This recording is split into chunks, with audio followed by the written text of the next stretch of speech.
I only have two short things to say about these two extraordinary architects, and one is that Billie once called me after first she tells nasty stories about me, so I after being involved in architecture for a while and yelled and screamed because she asked why she was never told that 2x4s were not actually 2 inches by 4 inches. And Todd steps on models and babies.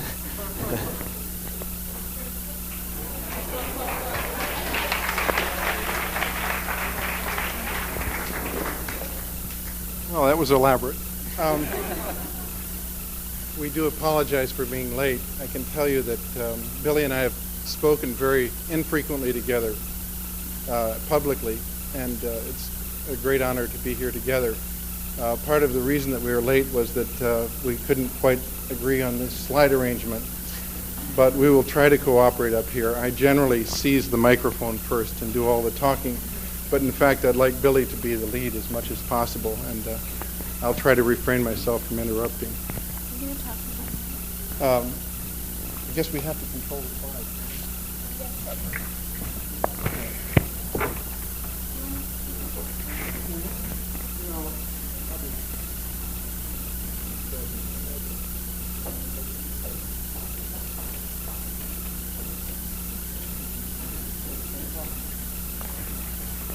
Can we turn out the lights and have the first two slides, please?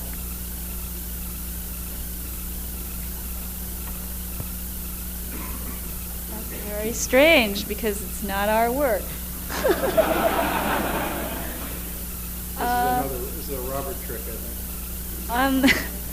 On the left-hand slide, it's really quite an amazement because I've never seen it before.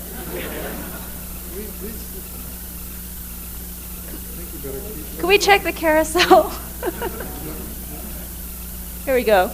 And can you turn off the lights?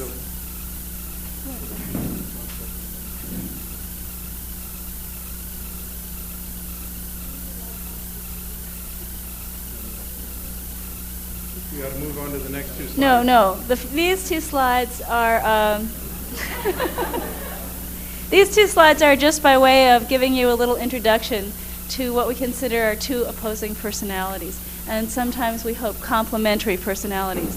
And Todd wants to move on very quickly because it's student work, but it just is, on the left-hand slide is my thesis project, and the right-hand slide is a project Todd did at Princeton. And as you can see, we have fairly different, we came from fairly different sorts of attitudes. No, I think we ought to move the next two slides to the next two slides. What I want to say about these slides first is that is Billie's thesis on the right-hand side. And the slide on the left, she thought was my work from my student days. But if anyone really knows that drawing, that actually happens to be work that I did, drawing that I did for Richard Meyer when I was working for him after I left school. But it does, so, kind of but what it does reflect is maybe that I worked for Richard for 6 years. Billie came from UCLA and worked, then began to work for me, and we began to work together as we began to learn to cooperate. But what I want to say is that I think that really Billie brings a background, an art background. She went to art school and then to architecture school. She really is much better, knows color, feels color, and knows two dimensions much better than I do. And probably my forte is in terms of putting things together. And had that been a drawing of one of my student works on the left, it probably would have looked a little bit like that drawing. Let's go on.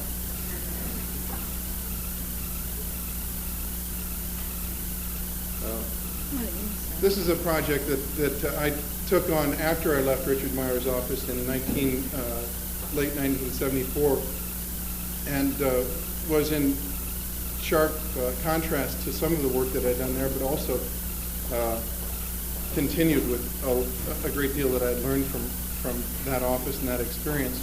It's a house in northwestern Colorado in Craig, and in it I wanted to explore some of the things that I didn't feel that I had a chance to do in that office. One of them was to explore issues of materials. The outer walls in this building were made of rubble stone, and the roof was made of corrugated metal and spanned 100 feet. And there was a smaller house inside the larger house. Aside from being interested in the issue of materials, there was an interest in dual conditions. And despite some bobbling at the beginning, I really do appreciate the complete and contrasting positions that Billie and I can bring to our work together. Next two.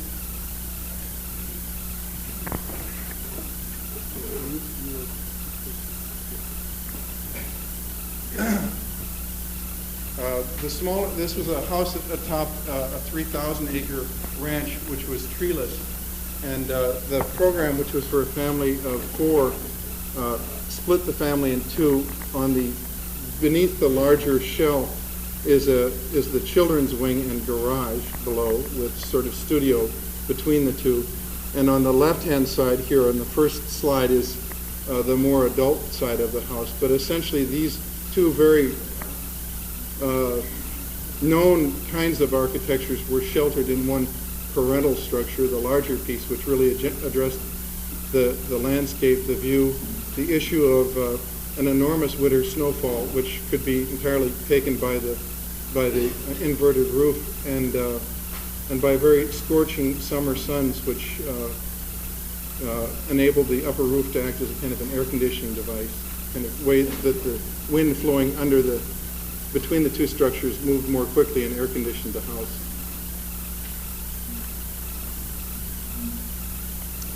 And this work was the first built structure, which is a house in Sagaponack, Long Island. Probably the most known part of which is this front wall, probably very much influenced by the work of John Hejduk, which had just come out at that time, but also using the idea of the double structure, the larger structure which then contained a smaller one, or appeared to contain a smaller one. The front wall runs parallel to the road which serves the house. The house is about 1,000 feet from the ocean.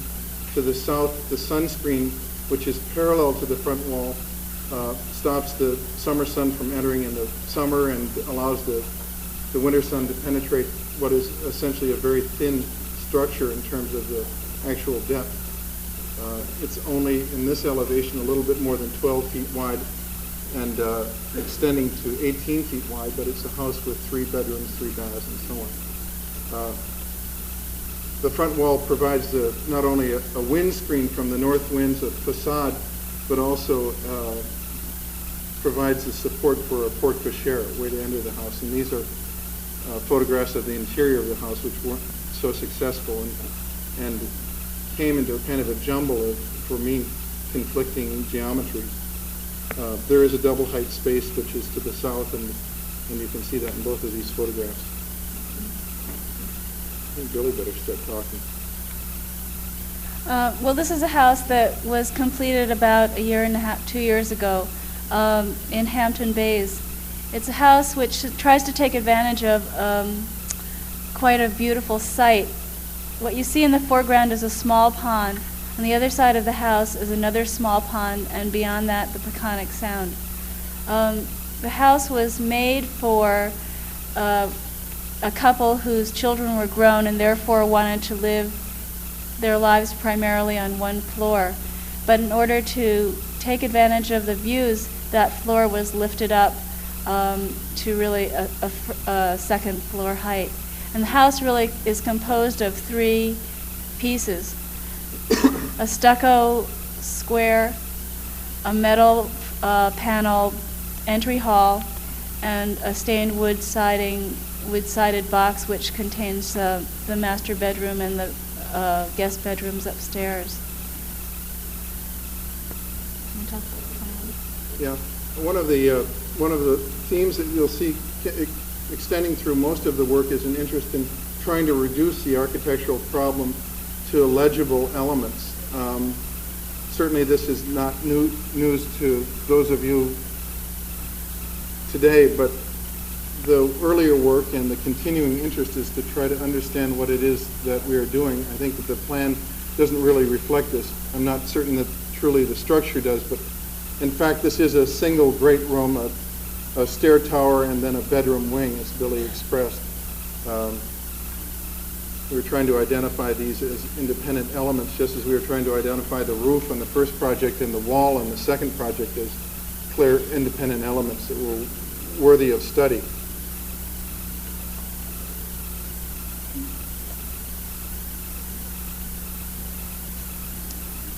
So you can either enter between the two volumes or ascend to the left of what is the principal volume by that stairway. And this primary volume, which is the living, dining, and kitchen, which is on the left, the owners call the great room. It's a half cube. It has mitered glass on all four corners, so it stands as a kind of free pavilion on the top of this, piece of property.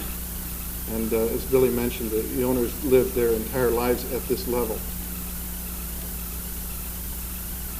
And here, by bringing the pool up, essentially creating an above-ground pool, but as kind of a plane, it was able to then relate to the adjacent bodies of water. The volumes on the left screen the house from a neighboring house which was under construction and completed during the same period that this house was built. So this is really a view towards the Peconic on the other side, and the pool really does, in a certain way, connect the water on one side to the water on the other side.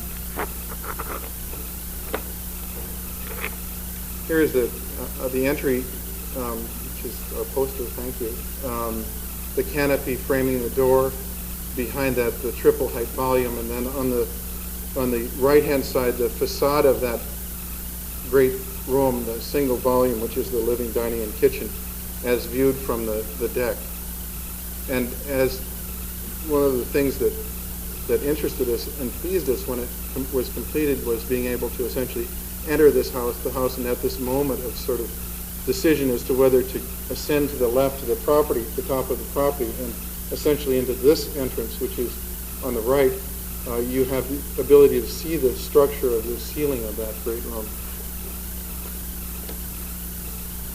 Then actually passing within that, a very tall mirror at an angle allows you to look once again to the ceiling. But this photograph is of the stair tower, just a shaft of skylight that is brought down the 3 stories. This is really one of the first projects where we would begin to study the element of the stairway and this open shaft, and you'll see that it is an idea that's reworked and appears again in our later projects.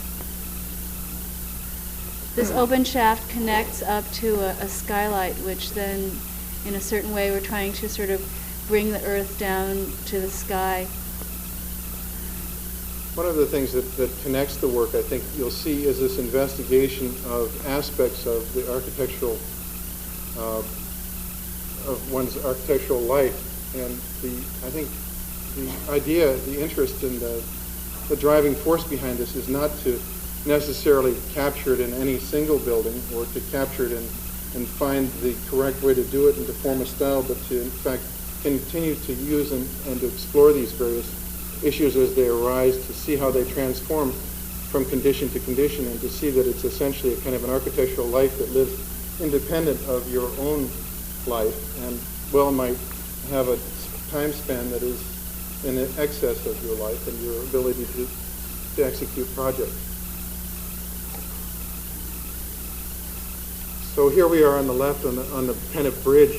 Here the floor is a bluestone floor which extends through the entire level of the house, kind of creating another a solid surface, which is at this, in a way, piano nobile, or the center of the house.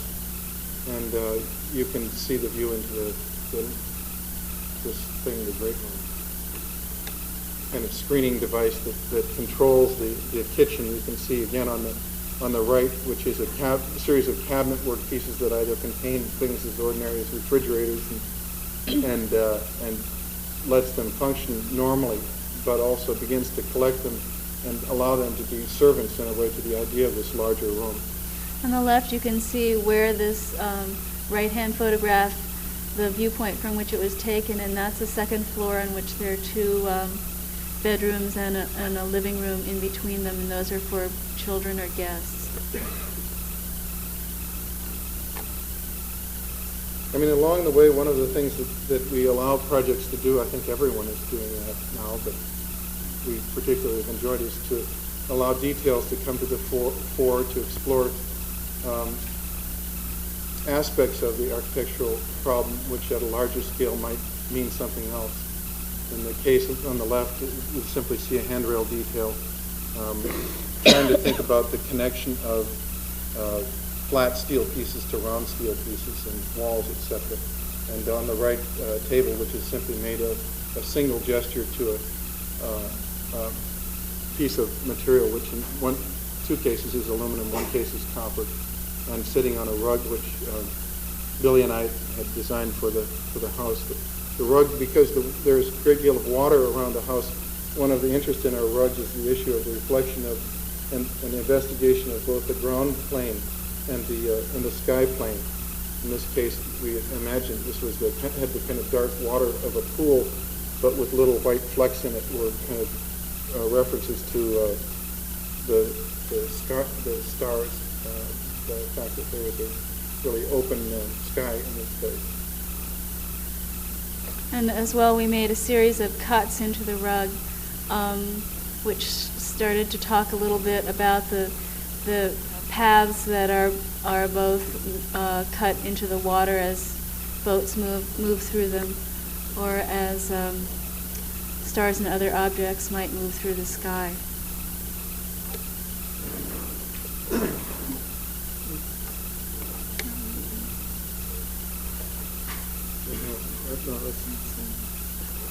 I need help with the one on the right.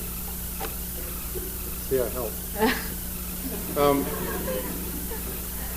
This is a project, a speculative project, which came actually about 7 or 8 years ago, where, and actually followed on the heels of a project which we're not showing here tonight. But Billie and I were driving through what is known as upstate New York and happened upon these buildings, which were, you know, everyone knows as kind of icons of little houses. They were, in fact,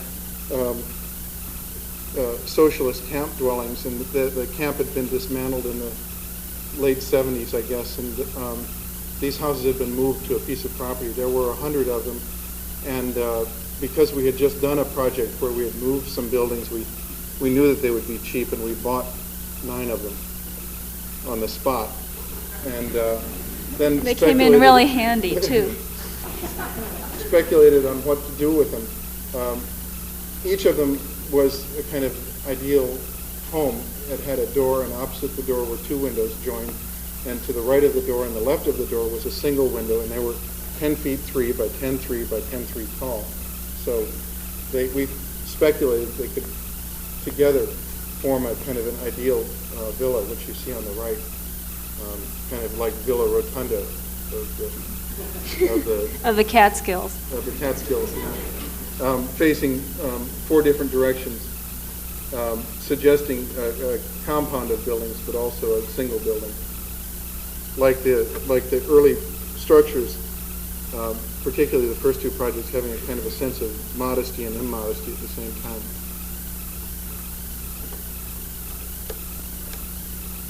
And this just shows the formal organization of the plans.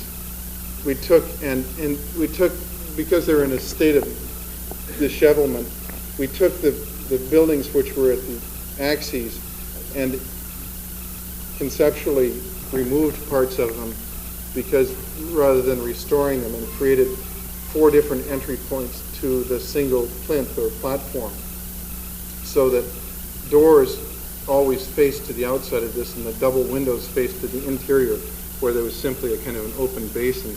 Each of them was an entry of a different type, whether it be a garden or a sunroom or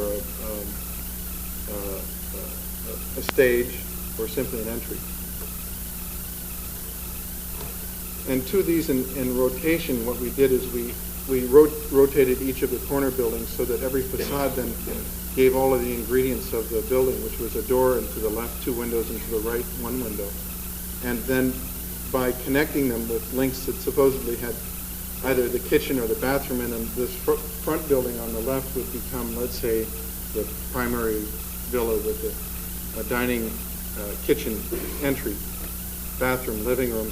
And then on the right, it would be a 2-volume structure, which would be an entry pavilion or sunroom, a bathroom and a master bedroom. And on the upper left would be a kind of studio. And then in combination with the other volumes created a kind of complex.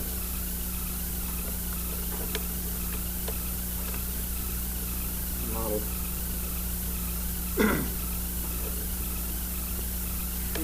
We're showing this because these don't work very well. Okay. The model. We're showing this because, in fact, this bore some relationship to a project that came a little bit after that, which was the design of the Asia Society chair, and which was part of doing interiors for the Asia Society in New York. And as the work progresses, you begin to see increasingly Billie's influence, not only the fact that this is called the Asia Society chair and was in the Asia Society in New York, but I think you'll begin to see a kind of richness of material and color and a sensuality, which I think that certainly my work wouldn't have without her. And the idea in this chair was that it was a volume, kind of an icon that sat inside a very large room, nearly as large as this room, which had no furnishing, but which was an elevator lobby, supposedly an important place at the top of the Asia Society, controlling access to all of the primary rooms in the top of that building, which were the councils and the conference rooms and so on. And each of these chairs was in itself a kind of throne and a place for a single person to sit. And in combination, they created rooms like the Small Elfin Village project did. And they could be turned to each other to create a kind of settee, or reversed to create a kind of love seat, reversed to turn people's backs to one another, and had a multiple of lives like the Small Elfin Village project, which could create a sort of sense of them being a building, a prison, a confessional, or a chair.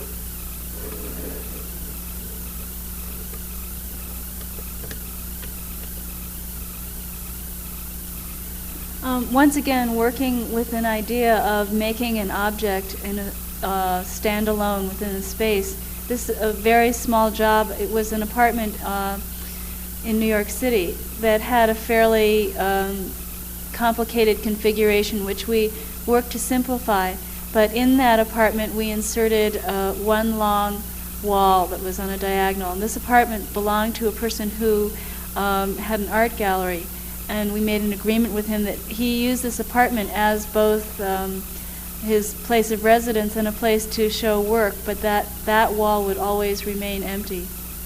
The reason that he agreed to this was that at any rate, we actually closed out certain windows. This is a window we closed, and we provided him with plenty of wall space otherwise. But we felt it was really important for him in this very constricted apartment to have some grand gesture. Because the problem was, and all of these rooms essentially existed as you see them, the problem was you entered here, but the view of Central Park in this building called the Majestic was a diagonal one at the opposite end, but which was landlocked as a kind of bedroom structure by this kitchen. And so we used the wall as a kind of an entry vehicle, pushed over a bit this way, a painting storage wall, a division between the living room and the dining room, and a kind of a way to get all the way down to this really important part of the apartment, which was not so private after all, even though it was a master bedroom. Yeah, well, that's another story. The wall now actually has more art than this. I think Sherry Levine on the column here, but the wall was made of cement plaster, and he bought the idea, and it really does work, that during various different and times of the day that it really is a kind of bearer of light. And in this case on the right, obviously it's a setting sun, and probably it's early morning on the left when the wall is washed by the light from the east and is much more blue. The floor in the apartment is entirely of an Indian sandstone. That too became a kind of binder, but it wasn't a conceptual binder in the way that the wall really was. And this is another wall study. But this time it's a folded wall, and this folded wall then becomes an object which again tries to sit alone within the space. This was for a person who lived in what we call loftments in New York, and they're loft apartments trying to be lofts. We tried to help out by taking down the walls and really inserting this folded wall to try and make a kind of jewel box, which was her bedroom. So she came with all sorts of, well, although she wanted to live in a loft, she came with her sort of Bloomingdale's paraphernalia. And so it took on something of that sort of feeling that she had. But we still, the only element we actually built was this screen wall, which divided the bedroom, which is behind it, from the living room, and had opening windows, and etched the glass and then rubbed bronze powder into the glass, and it created a whole series of kinds of floating figures that screened her from the living room, and actually what was really a large view and a very public view. Within this, is there another two spots? No. Oh, there's, yeah. You want to say anything? Within this, Billie designed kind of paper and another screen that would further divide the apartment. So there was this screen wall, which was made of lacquer and glass, and then the paper, more traditional kind of Japanese screen wall, which really had two faces, a much more somber face, and a face that had much more life to it. And in both cases, these small fragments that are floating in the surface of both the glass and of the paper were really meant in a certain way, particularly in the glass, as kind of frozen elements like leaves, something that sort of caught and perhaps giving the feeling that they would move or change with time.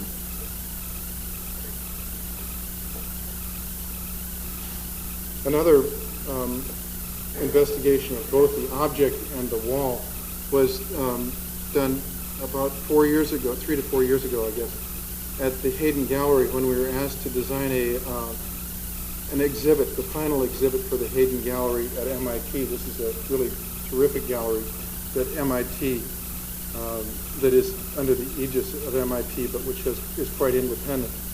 The final show was not so amazing. The project was to attempt to relate objects of the period which was full of streamlined design, the sort of 30s, and the question is to what that streamlining meant to people's lives, and then to relate that to the current objects that were being produced today. And then we were asked whether we would make any speculation on what the objects of the future might be. We chose not to do that, instead to kind of pose a question, which we'll describe in a moment. But the exhibit was made of the existing and denibleized structures, not only the plexiglass boxes, but this cruciform, the red cruciform that runs through it, taking their old panel system, which had existed and was 12 feet high, and putting it together. And then to that, we simply attached sheetrock walls. In the center of that cruciform, we set lights, and the lights, in conjunction with other lights, helped to light the objects which were then placed in the wall, and sometimes placed in a kind of chronological organization, which went around this way, but other times placed in relationship to one another, so that, let's say, an object in this location could be viewed in relation to an object on the other side of the wall, and so on, right around the cruciform. Well, the show was called Aesthetics of Progress, and I think really the thesis that the curator was trying to talk about was that as time has, as the design has changed over the years, that there are less and less articulation of objects until now we're at the point where everything becomes reduced to the black box. And what she did ask us to do is speculate on what the future might be, and as Todd said, we chose to leave it a question. And that question was perhaps expressed by looking in through those eye holes, one at Todd's height, one at my eye height, and one at somebody else's in the middle, where most people are. Actually, a very important person in the office. And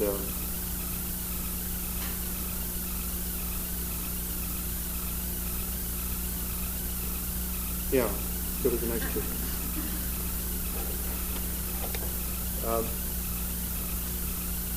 Yeah, here we see certain objects implanted in the walls, certain objects set on their pedestals, slightly transformed in front of the walls.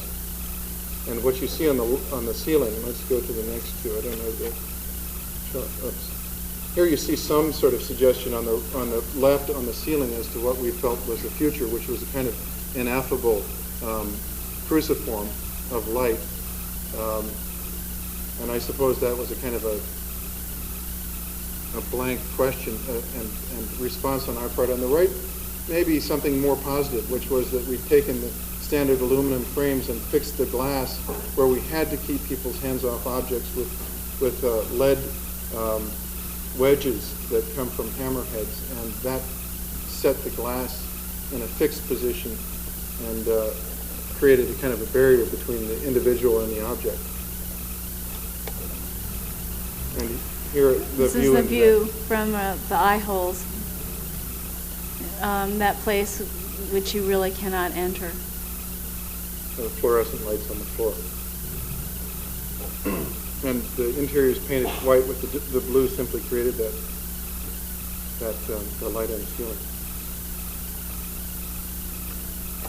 So here the wall became occupied, and here another project more recent, actually just a model apartment in a building in New York. We chose to try to explore both objects and some of the same things that we had been playing with before. And this has a variety of different kinds of screens. Well, on the left primarily you're looking at a graphic of the rebuilt Z chair, but it is in juxtaposition with a cable that had to run through the space, and which was a telephone cable, so we created a telephone table. And on the right, what you see is an aluminum screen, and then a curtain beyond that, and a table which acts as a kind of a screen to a floor, which is a kind of a screen. And so this very, very small apartment, and certainly less than half the distance of this auditorium, had a sort of a series of different possible readings and some detail.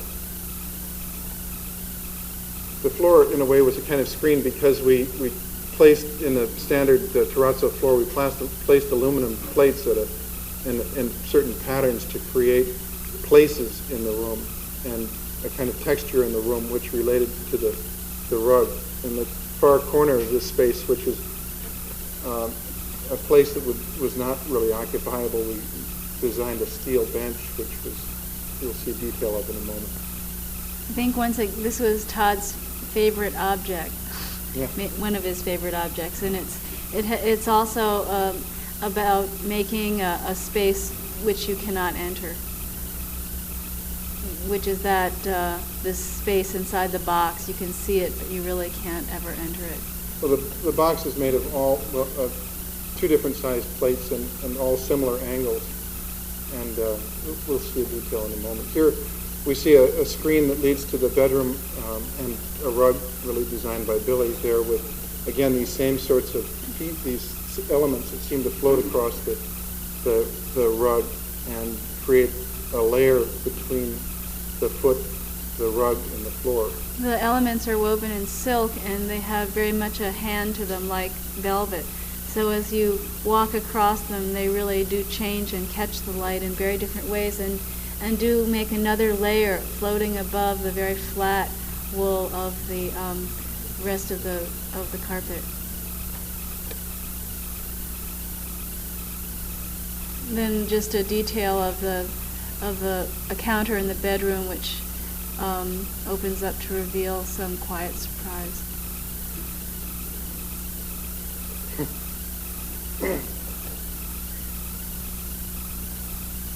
Another place in the apartment, we made a floor of amaranth and another carpet and then a table, so that these things work very much as the table was very, very thin, kind of plate floating against above a frame.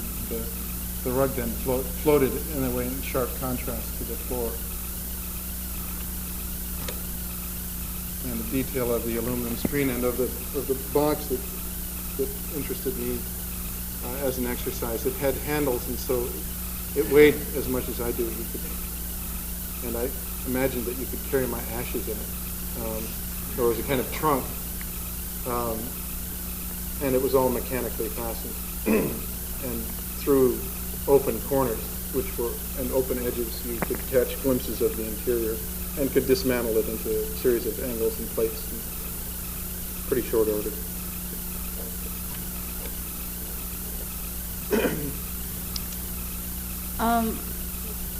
Todd was in Rome for 6 months at the American Academy, and during that time I went over to visit, and we did a series of plaster casts in response, in a way, to the many layers of time and material that you feel in Italy and particularly in Rome, and to also try and collage some of the actual remnants and pieces of Rome that we found there. So the one on the left is the skin of a blood orange. And these small collages were really studies which were later used when we started to design a series of rugs for Visosky. And once again, we thought about the floor as the beginning layer, and then the rugs as a series of layers, which then start to change and modify that first floor layer.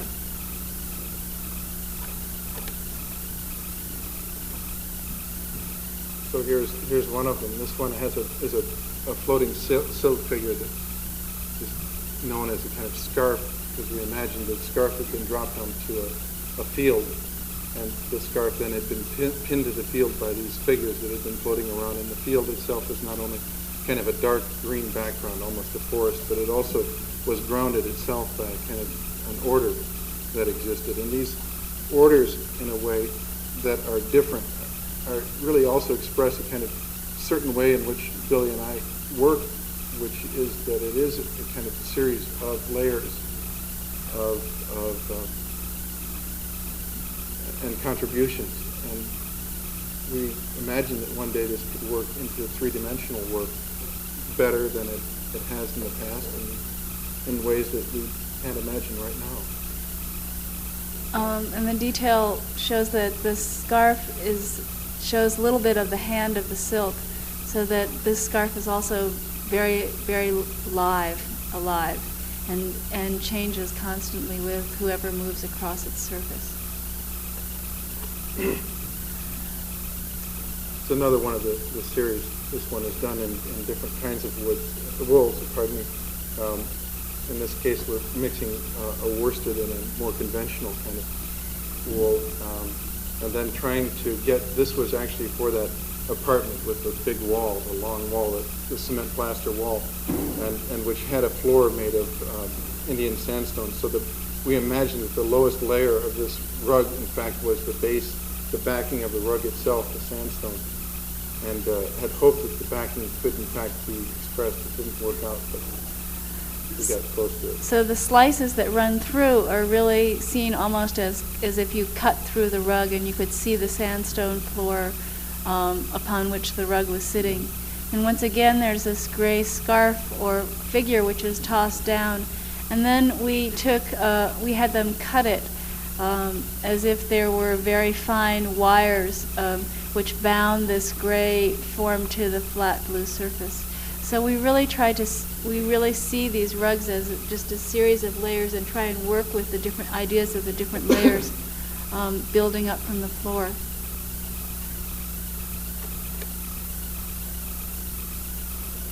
And we can see kinds of influences in the rug. I mean, one of the things that Pisosky had done is that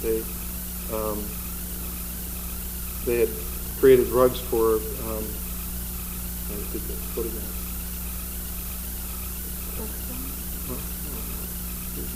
I think I better forget this. Let's move on. This is a glass screen using some of the same principles. The hinges are made of aluminum, and then there once again are a series of marks which are arbitrary, almost arbitrary. In this case, we imagine to be kind of calligraphy. It was really seen as a tablespoon to divide and to connect us. And at the same time, there's a series of regulating lines which are inscribed on the other side and rubbed with gold powder that that work in sort of counterpart or a kind of syncopation to the calligraphic lines which are carved from the other side. That project actually is influencing a project we're working on now, but which we don't have slides of. But in a way, it also influenced this, and several things came together to influence this. A table which is made of bent aluminum, actually anodized, and a glass top which has deep carvings in it, which become very much alive at the edge. The table can be dismantled into bent flat pieces, and it's mechanically fastened because it's made of aluminum. In all cases, the pieces are doubles. The idea of the double is something that you see pretty consistently in not only in certain aspects of the work, but in certain aspects of the metal work that we've been doing. Double brace, double base, double pin. This project really is not been seen much.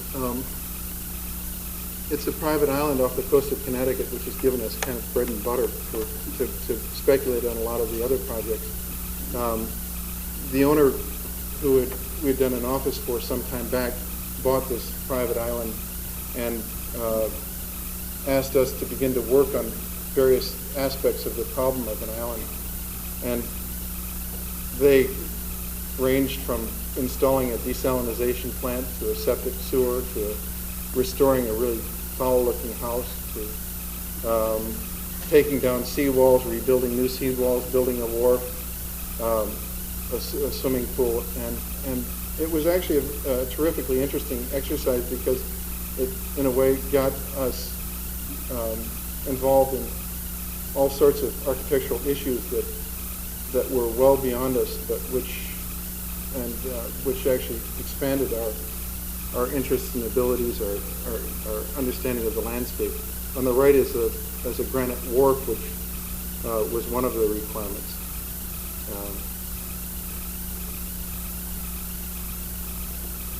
On the left here, we brought in many loads of material. As it grows in, it has become much more natural. But a tall concrete wall had connected this whole end of the island. And what we've done is remove the concrete wall. We've had to rebuild a seawall here because that was a requirement. But we've given a great deal back to the water. And in another case, we actually have built a new seawall, which is the edge of the pool. In some cases, added a beach which didn't exist. And it's a very interesting project because it changes in time. Probably there were some of the themes that we brought to this, and there weren't many. One of them was an interest in trying to find juxtapositions of natural versus natural forms versus man-made forms. A series of jetties in a way that extended out to the horizon. This addition to the house, which is not, I don't think anything could marry very well with this house because it's duplicated, but it extends from this part on and actually is balanced by another wing, which is more in dealing with that, which is to the left of the slide on the left. But it's made of stucco and of shake shingles and attempts to pick up some of the materials of the existing building. It also created a kind of a family room at the top of this, which looked out over the whole of the island, using the same granite that in a whole series of different ways that the island was essentially made of. In this case, we created a dry-laid granite stair, which then came to a bridge, which, in order to enter the house from a second level. This was kind of a back stair for the family room, because upstairs is a room where there's a hot tub and a series of bathrooms and showers. So this is really a back stair for all the guests and family, rather than going through the rest of the house. And a kind of ribbon of glass at the top and an independent structural support actually allowed this kind of continuous band to dip in and out and to begin to respond and connect back to the existing house.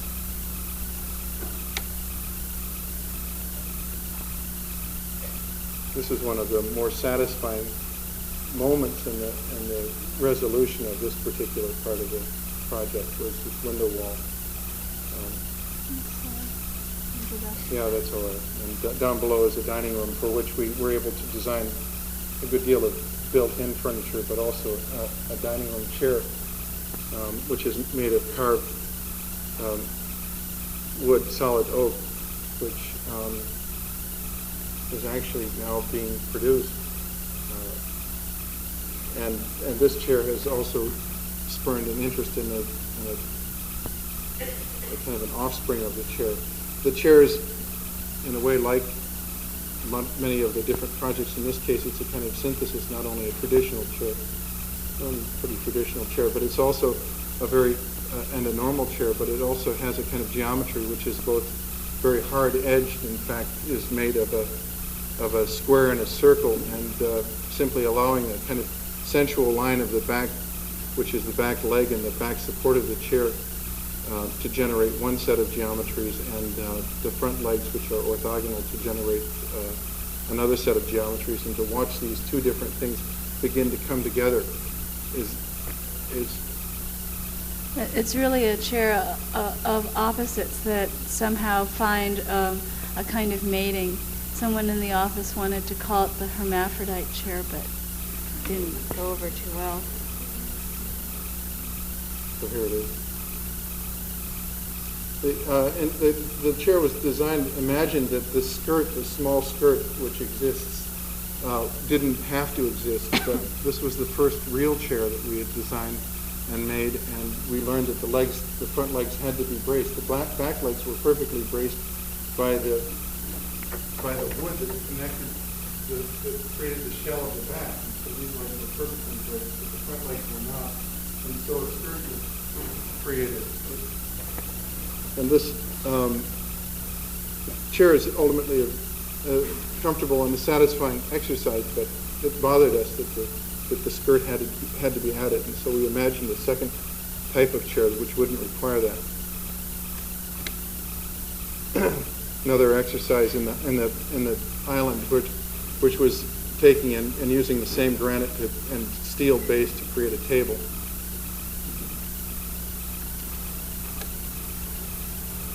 And playing with the straight lines of the sea walls and the ragged edges of the shore. No new theme to many, but actually very interesting to us. In this case, there's kind of a set of steps that cut down to that ledge that exists, and then the ledge is itself on the right carved out with steps that go down deeper into the water. A storage shed really designed very much in the trying to make some sense of the main house and of the addition, made of granite and stucco and glass and a shaped shingle roof. And this collected a number of different buildings which were on the island, and these medallions, not such a great idea, were bolted through to the frame on the inside, which was consistent. And one walked through the storage shed from one end of the island to the other. It's part of the path that just joined different parts of the island. And cantilevered steps in the seawall going down to the bed in another place. Here's a passage through the shed tool shed that you saw before, eventually leading the paths eventually leading to the large pool, which is a saltwater pool. Yeah, the far edge of the pool, which is a straight line, is then battered out so that it is the bracing for the seawall, and you can see it in the left photograph. And this is the stepping, which the tide actually comes up to the in high tide right up to the edge of the pool, and in low tide, when there's a 7 or 8 foot drop, is down at the bottom, as you see it in the photographs. But this is all dry laid granite. Actually, it's the most interesting of the granite work you did, because it's the most traditional and original. It really is where the granite has been simply split from the quarry and has been brought up and then split, and one can split it. The island's made of blocks of granite which are sometimes 10 feet long, and then can be hand split by 2 people within 15 or 20 minutes without using mechanical means. I mean, using simply hammers and chisels and pins, and they simply break the stuff in half. The crane needs to be pick it up, and then it's chinked by hand. But it's by far the most interesting stonework, and it's probably the least original. I mean, it's the least original, or attempting to be original stonework on the island. I hope this will teach us something. The pool.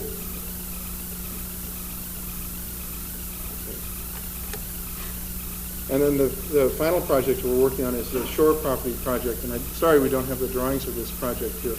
The owner has a piece of property on the shore, and there, at the moment, we built a concrete garage with very, very tall skylight in it, which is a boat repair from the garage to the island.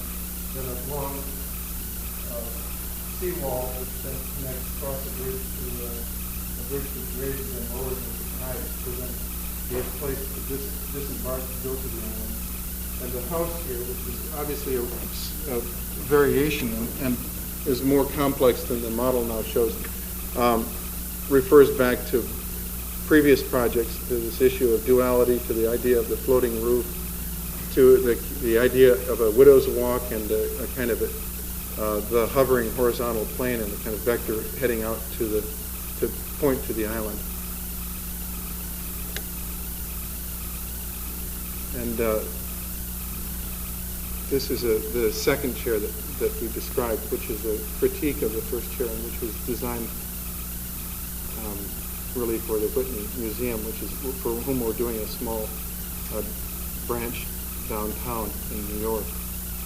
I don't think the model photographs on the left of that museum are worth showing, except there's one principal element, which is this is actually a subway level of the museum, so there's, like the mocha here, unlike the mocha here, has absolutely no shallow.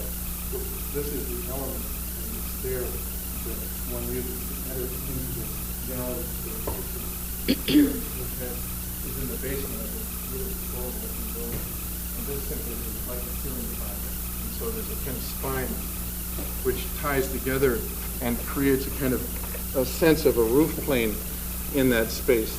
And this actually is then the lighting for the space, the kind of track lighting that enables different ceiling planes to come together and supersedes in a way the pipes and the access panels, some 40 or 50 access panels into the ceiling. Well, the chair, just for a moment on the chair. The chair is a critique of the other chair. Then brought the front legs up and then braced them by the back, and then separated the back from the plate or the horizontal of the chair, and so it didn't need to be downset any longer. And because we don't know really how to work with natural wood, this chair is stained a kind of dark blue. Let's see, let's change it. This was an entry, our entry to the New York City Vietnam Veterans Memorial competition, in which we suggested that there might be these 3 towers which would be made out of metal and which would have a kind of light scoop at the top which would bring light down to the ground where names would be inscribed in granite on the floor. There would be streamers that would extend from these towers, which would be made of kind of silk or silken cloth, kind of perhaps a sailcloth material of some sort. And these would snap in the breeze. And these were intended to be kind of candles or rockets or columns, both. White flags of peace or mourning.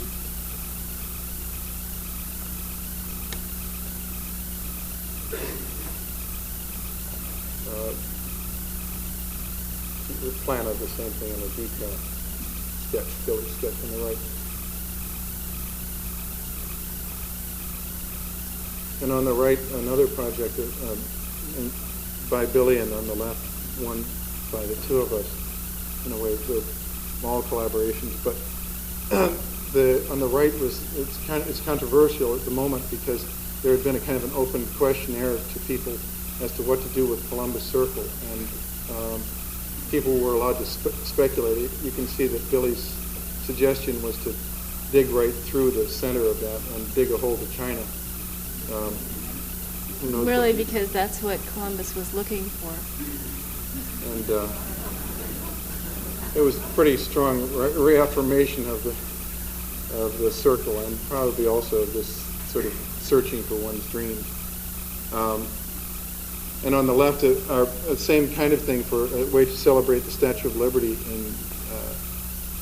several years ago, where our critique here was that we felt that we wanted to ground the statue in the water, and so we created a field of columns which came up and began to make an adjustment between the statue, which we all think about, and essentially the series of bases which sit on it, the second of which is by Richard Hunt, which sits on a fort, which sits on an island, which sits in the water. And so the field of columns actually extended past the island and into the water.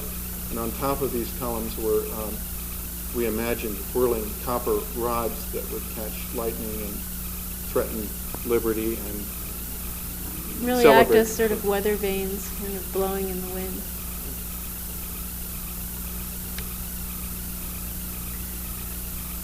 This is a project that we worked on over the past summer, and probably will continue to do some work on over the next few summers.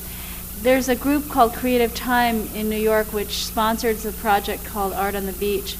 And every year they ask young architects, artists, and performance artists to do a collaboration.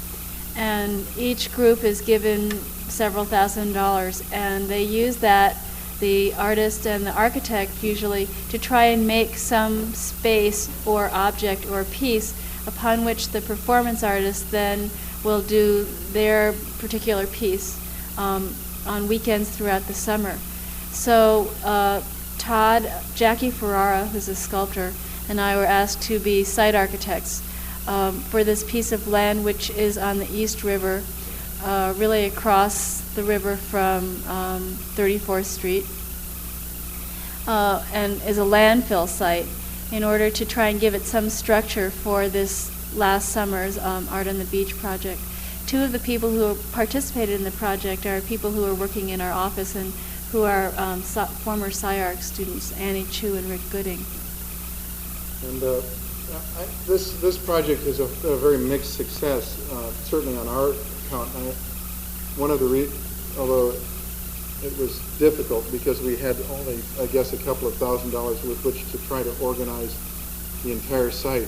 And I think that we weren't particularly successful. Fortunately, it was successful enough that it'll happen next year.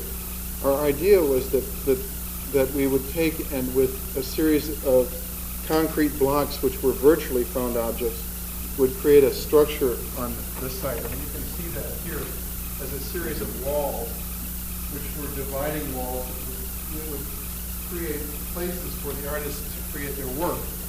But the problem this year was that the fenced-in area, which was essentially dictated by Port Authority, who gave the fence and essentially the obligation, and the security that they wouldn't be sued by people who would go beyond the fence, and the concrete blocks, which are our marks, and the artist's pieces, which Billy referred to, all came simultaneously, and so the site is pretty ragtag. We would hope that in the future that these blocks, now all of the projects have been removed and await next year's offering. But the concrete blocks remain, and weeds will grow up around these, and we're hoping to lay these with the tops dead horizontal, and that the artists this next year will then begin to really build on the blocks and transgress property lines. The property lines that we established were kind of like mending walls, or essentially a kind of artificial grid that was laid on the island of Manhattan. This was really trying to make that grid. It's really in reaction to a lot of art sites and art parks that we had seen previously, where people's pieces were just sort of sited without any structure. And so what we were trying to do is really make an urban objects which were placed inside the sort of structure or room that we made. So once again, we're still trying to explore this idea of this element and its surroundings, and how they both can confront each other and avoid each other. The site was here is the drawing of the site as it was built this summer. And there's a very difficult situation that one has to enter on a dead-end road where we placed other concrete blocks, pass up and into the site, and in a pretty good relationship to Manhattan, but it's very secluded. And our thought was that perhaps we would first let the artists really respond to the material that we put down, and then secondly, in the upcoming years, we might be able to extend that and use more of the site. The site is actually a wasteland site, will never be used, and is an illegal landfill. So that's year 2, 3, 4, or phase 2, 3, 4, where we begin to add with the same exact material a variety of different structures, which could be an amphitheater, viewing platforms, and so on. And here are the elements that we use. We were able to buy these for $10 a piece. They're not unlike the big granite blocks at Tavern Island. They are 7,000 pounds a piece, and they're the wasted concrete from various pours in New York City. And when the trucks return to their base, which is in Long Island City, they dump the remnants into very, very crude vats, and then throw a big 3/4-inch cable into it, and the next day remove the forms, and then have used these things generally to create store bodies, but also to create seawalls. And there are a series of seawalls into here that are created by these very ordinary blocks. In this case, on the opposite shore is one that holds up the embankment for a lumber storage yard. So we stored them. We designed an entry table which has a series of holes in it to receive umbrellas, a cash box which is often empty. And is really bolted to the table, so the table itself is the bottom of the cash box. But I think we did this entire project this summer for just a few $1,000s. And millions of dollars in time. These were difficult. The Port Authority made us take down these blocks which were stacked by a payloader 4 high, and they were really like kind of Stonehenge pieces that you can see at the end of the road, and meant a lot to the entrance to this site. But Port Authority felt that they might tip over on someone. That was pretty unlikely. But you can imagine they'd be in bad shape if one did fall.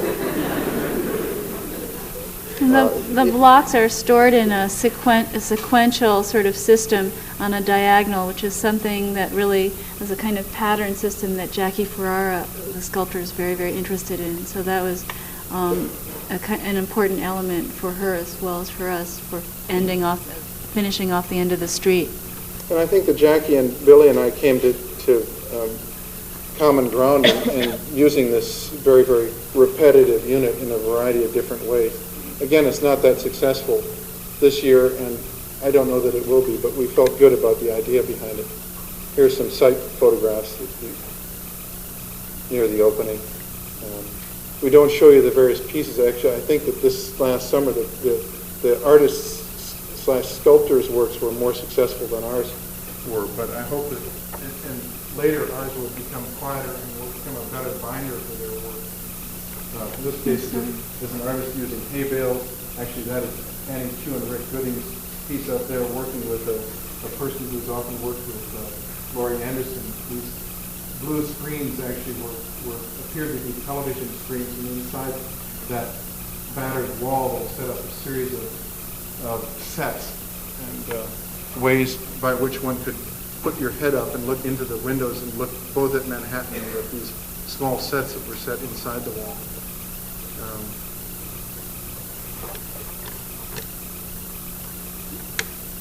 I think we're in the next carousel. Yeah. We have a couple of more projects to show. We have two more projects we want to show. We won't be long. We can't get this one off the screen. And help. The two last projects are the dormitory at Princeton and a project which we've recently done, which is speculative, for essentially low-cost housing intervention in Manhattan. And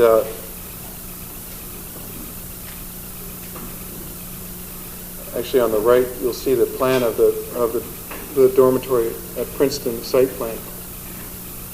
This, like many of the other projects, was a kind of and we chose it as our own assignment to investigate an object, but in this case, it was an object in a very, very specific context, which is the campus of the university, which is a neo-Gothic campus that has a very, very strong Venturi influence in the recent planning, but which has had a history of neo-Gothic, which ended really in about a little later than 1960, with blocks which were nearly stripped bare.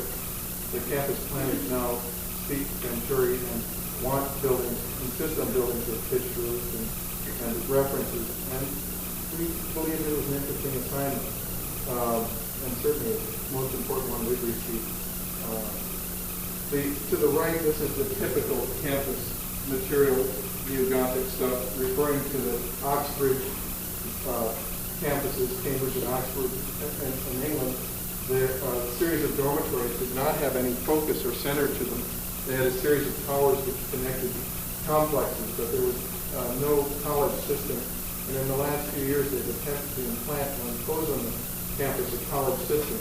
So our assignment was to add a certain number of bed spaces and a kind of, in the site that we chose, we were given several sites, to create a kind of a block that would differentiate this quadrangle from this quadrangle. And we convinced them that we should, with 40 beds, make a freestanding building.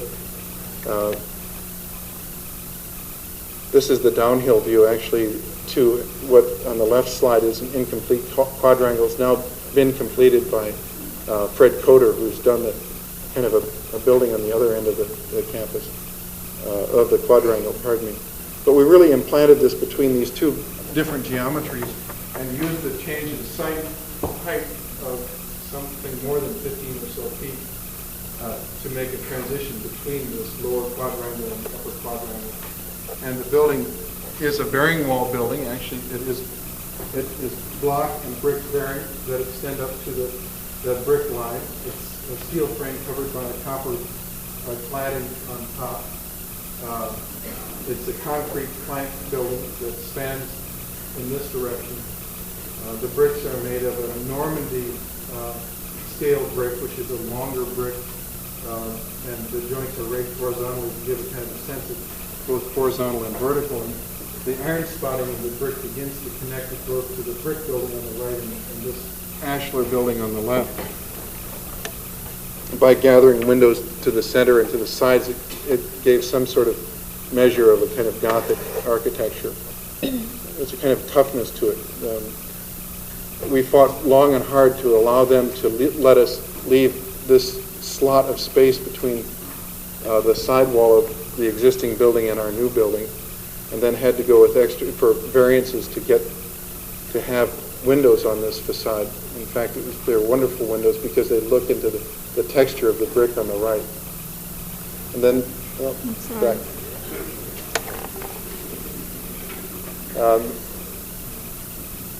You want to talk? The slide on the right is the west elevation, which I think is the best of the elevations, and the tree there is a wonderful beech tree, which forced us to build the steps right against the side of the building, so the building's entirely sort of set within bluestone paving, and it becomes much more urban and in a way more tough than a lot of the more sentimental buildings on campus. You know, there's certainly a sort of sentimental ring to it, but maybe not so great. The model on the left shows the stairs, which were a late addition to the building, that are the second means of egress stairs, which go work their way around a central elevator shaft, which was a very small elevator that was installed for the handicapped. And I mean, I think that you can see that there's a strong relationship to the earlier studies of stairs that were done in the house, the Eisenberg house. It's once again trying to in some way make that connection from the earth to the ground, the stairs working around the shaft. The same thing also happens on an interior stair. Yeah, we see that there are these pins, these more pure towers, which actually pin this this more contextual building right into the earth, or allow it to grow from the earth more like a tree. And it is, in fact, I think, quite well sited and grounded into the context of the university. Yeah, the cantilevered canopy, which protects the essentially a fire stair, an open steel structure. Section through the building. The first floor has a higher floor height and spaces for the handicapped indoor residents, fellows. At the top, the tradition, I guess, on Princeton is to create an attic-type space. In this case, we have a very, very high ceiling, it's about 30 feet high, with a duplex with two 6-person suites in there. And then you can see, once again, this sort of shaft that runs right through the building. The building, which is 40 by 40 square, has an 80-foot shaft that runs through it, which in a couple of months will be finally completed. And to my real satisfaction. Here you can see on the slide on the right that both the beech tree and the more idealized and more abstract stair tower, which is the elevator and the fire stair, and which is an exit that becomes really, in a way, the primary entrance to the building. Not very good detailing on the left.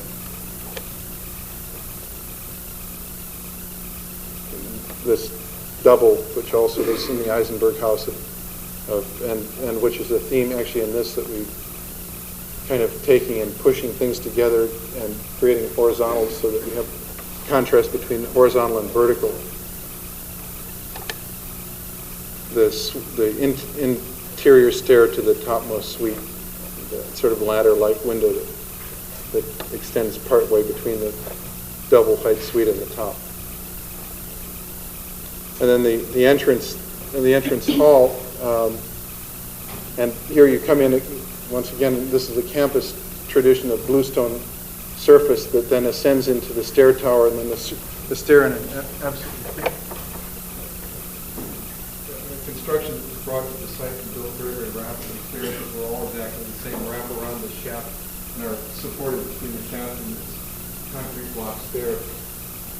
The plumbing runs directly through the middle of the building. We've simply left it at the bottom and as direct a way as we can. And then the interior of the stair shaft, which will finally be fitted out with series, and all other lights will be eliminated, and the interior will have, in a way, sort of Dan Flavin style, continuous fluorescence up all corners of the stair. And suddenly the stair will be reversed in its reading, and that the light, rather than being on the outside, will be on the interior of this, and it will glow in a very, very bright way, and these will be more quiet. That's looking up through the shaft to the skylight. Kind of pit at the bottom that goes down to bedrock. This is the final project. This is a project called Vacant Lots, which was recently sponsored in New York by the Architectural League. And in it they cited actually 10 different lots which were real vacant lots which were owned by the city. and allowed people to make proposals about what might occur on those different lots. We chose a lot that was at 136th Street. Actually, 133rd Street. 33rd Street. And this is 133rd Street. Between 133rd and 134th Street, there's a rim tenement. But there's a 20-foot high retaining wall that splits the block and runs right through it, and it's actually made of stone. And then there's a 50-foot slot here, which runs 100 feet deep. But we observed that there was another slot to the didn't take much to observe that, but to the upper portion of the site. And so we built both on this site, which is our site, and on that site. And then with a series of observations, realized that we really wanted to make a statement about a larger context than even this single vacant lot or the vacant lot behind, but one that talked to the context which was just behind us in this photograph, which was a series of towers that had been made in the middle 20th century. I guess that slide may have burned. Let's just go to the next one. Yeah. Okay. And how about on the right? We may lose everything on the right. This is we were refused presentation of this particular project because we broke too many rules. Not only did we take the site, which was here on 133rd Street, and build inside that site and to heights that were not allowed, but we took the next site beyond it, and then we began to speculate on a series of other interventions that could be made through Manhattan City blocks. But we felt it was important because this, and we'll take a little look because maybe the other photographs don't show it. The other thing is that we were supposed to present this in 2 dimensions, and we presented nearly entirely in 3 dimensions. This is a Y-shaped block, obviously inspired by the Corbusian theories of the early 20th century. And during the 1960s, had eradicated the whole section of New York City block, including old Broadway as it went through. Well, our idea was that we would reinstate the city blocks, run these blocks back through it, put stores on the street fronts, and make a path that remembered old Broadway, and use that place up here in the lower building area to plant in our new towers. And so what we're using is a series of towers to connect and break up the tenement block of the city of New York. To use those towers to respond to some of the ideals of light and air that were grossly attended to in the later part of the 20th century, and still to keep these things as part of our heritage of the 20th century, not to go beyond that, but to see that we could have both ideals of the 19th century, which was the city block, and of the 20th century, and that they could in fact coexist. So we made a model and then a drawing, a collage, and here you see that the buildings. This is where we broke the rules again. we left a lot vacant to all investment and created commercial structures on the front, if you like the commercial structures we used. We allowed the tenants to begin to decide to renovate and to begin to use this space, and created a public way that then, in this case, was a monumental set of steps to the south that then went up and wove through the site and then ultimately connected school to subway, etc. But we decided that if you're going to run 6 stories or even 5 stories, you'd have to have an elevator. And so we decided to make all of the tenements have elevators and to create a layer that existed like the towers to the south between and top out at about 21 floors. These are slip-form concrete cylinders, and I wanted to take something from both the Vietnam veterans and from Princeton and a variety of other places as well, but allow these things to be implanted as in contradistinction to the tenements below and the infill below. Yeah, in the show that they had where the people who were allowed to show their entries, most of the responses were infill housing, and I think that the reason we felt strongly about this was because it was not about filling in the sort of extra teeth that have fallen out, but instead really taking those spaces as a kind of relief and then allowing these things to grow up out of them. So I suppose in a way this last project is not bad to wrap up our talk, as we'll see, because this once again uses this issue of opposites in a pretty strong way, or doubles in a pretty strong way. These are essentially not unlike even the Princeton dormitory plan. They have a plumbing back absolutely to one another. They allow people, and the right-hand side of this relief model, to have apartments from anywhere. We're furnishing them on the right, kind of loft that could be from anywhere from a 0-bedroom to a 3-bedroom unit. In the sectional model here to the left, we continue to celebrate this split between the buildings, and the photograph not that clear, but it allows people to move this way through the site as well as this way through the site. The buildings themselves are self-contained communities, and on each floor, in each cylinder, there are only 2 tenants per cylinder, 4 tenants per floor. So as a critique of the big Y-shaped blocks, and even of the Corbusian blocks, they're saying that, no, you cannot have so many tenants on the floor that people don't take responsibility for one another. And then the community facilities exist beneath these cylinders, which are shared by the adjacent tenements. So it's an idea not only about that infill piece, which we felt was too limited a view, but of the neighborhood and of the block and even of the city. There are many punches in the cylinder, and they are both numerous and small and allow a variety of views. There isn't, in fact, a tall building to the left of the model on the right. That's the back of our board. Yeah. And these are our last slides. I think that what we hoped when we put together the slideshow is to try and really give you an idea of both what we feel are things that are successful and things that are not quite so successful. I think that we see as Todd says, the architectural life as our entire lives, and it's ones that we'll just, I guess, live until we drop, and hopefully won't have too many fights along the way. all right, thank you very much.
That system breaks, defined as discontinuities of past trends, could affect the future environment. Today we are involved in a major system break, the energy crisis. However, we were forewarned of this crisis by Fuller in the 60s when he said, "Quite clearly, we have vast amounts of income wealth as sun radiation and moon gravity to implement our forward success. Living only on our energy savings by burning up the fossil fuels which took billions of years to impound from the sun, or living on our capital by burning up our Earth's atoms, is lethally ignorant and utterly irresponsible to our coming generations. Historically, the increased ability of the human race to exploit new and more powerful energy sources has paralleled the rise of its civilization. We have flaunted our dominance over the rest of the biosphere with our ability to harness energy and transform the environment. The Industrial Revolution vastly increased the quantities and concentration of power available. We replaced our previous power sources of muscle, wind, water, and the combustion of organic material with first coal and later gas and oil.